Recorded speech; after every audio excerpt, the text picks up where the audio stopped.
One morning, Henry was speeding down the tracks. "I feel so well, I feel so well," he said.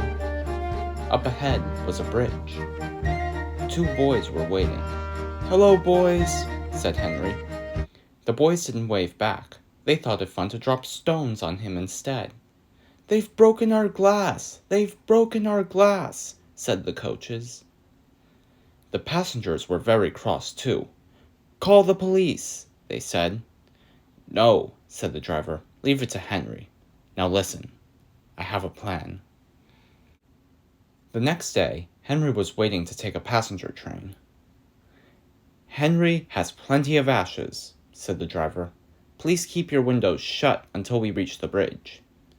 Henry didn't say anything. He just winked at his driver. The guard's flag waved, his whistle blew, and Henry was off. A few minutes later, they saw the bridge. There were the boys, and sure enough, they had stones. "Are you ready, Henry?" "Now!" Achoo!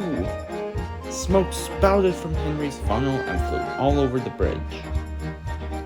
"Well done, Henry! Well done!" Henry was happy, but his paintwork was covered in soot and ashes.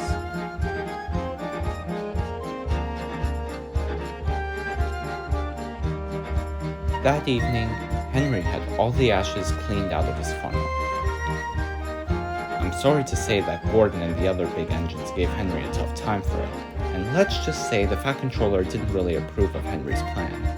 Henry promised never to do it again, but to this day, there haven't been any boys with stones.